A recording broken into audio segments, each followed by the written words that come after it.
ನೆಮ್ಮದಿಗೆ ರೇಷ್ಮೆ ಬೆಳೆ ಬಿಡೋದು.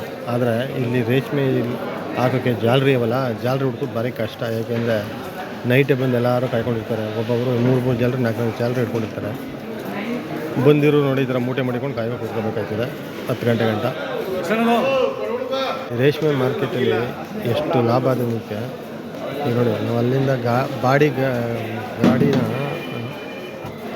ರೇಷ್ಮೆನ ಒಬ್ಬ ರೈತ ಬೆಳ್ಕೊಂಡು ಮಾರ್ಕೆಟ್ ತಗೊಬಂದರೆ ಎಷ್ಟು ಜನಕ್ಕೆ ಇದರಲ್ಲಿ ಕೆಲಸ ಸಿಗ್ತದೆ ಅಂದರೆ, ಗಾಡಿ ಬಾಡಿಗೆ, ಮೂಟೆ ವರುಣ್ಗೆ, ಪುನಃ ಇಲ್ಲಿ ಹೋಟ್ಲಿಗೆ, ಊಟಕ್ಕೆ ಬರೋ ಹೋಟ್ಲು, ಟೀ ಕಾಫಿಗೆ ಹೋಟ್ಲುಗಳಿಗೆ, ಕೊನೆಯಲ್ಲಿ ಗೂಡು ತುಂಬನ್ನು ಕೊಡಬೇಕು, ತೂಕ ಮಾಡೋದು ಕೊಡಬೇಕು, ಆ ಕಡೆ ಈ ಕಡೆ ತಿರುಗಾಡಿದ್ರು ಕೊಡಬೇಕು, ಟ್ಯಾಕ್ಸ್ ಕಟ್ಟಬೇಕು. ಎಲ್ಲ ಎಷ್ಟು ಲಾಭ ಆಗೋದಿಲ್ಲ. ಮನೆಗೆಲ್ಲ ಖರ್ಚು ಮಾಡಿ ಸಿಗೋದು ₹100 ₹150 ಸಿಕ್ಕಿದೆ ಅಷ್ಟೇ. ಬರೀ ಮಾರ್ಕೆಟಿಂದಲೇ. ಮಾರ್ಕೆಟ್ ತಗೊಬಂದಮೇಲೆ ರೇಷ್ಮೆ ಇಲ್ಲ ಸಿಕ್ಕು ಎಲ್ಲ ಖರ್ಚಾಗಿ ಅವನಿಗೆ ರೇಟ್ ಸಿಕ್ಕಿದ್ರೆ ಇಲ್ಲ. ಒಂದು 3 ದಿನದಿಂದ ಜಾಸ್ತಿ ಲಾಟ್ ಆಗಿಬಿಟ್ಟರೆ. ಇಲ್ಲ 300ರಿಂದ 400 ಲಾಟ್ ಗೂಡು ಬಂದಿದೆ. ಆದರೆ ಸ್ವಲ್ಪ ಇವಾಗ ರೇಟ್ ಕಮ್ಮಿ ಆಗ್ತದೆ.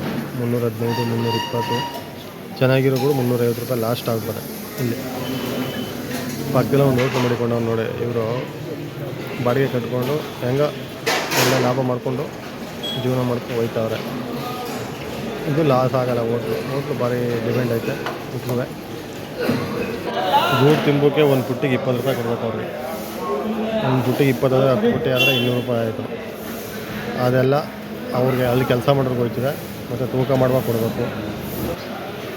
ಇಷ್ಟೆಲ್ಲ ಮಾಡಿ ಕೊನೆಗೆ ರೈತನಿಗೆ ಬರೀ ಹೋಳು.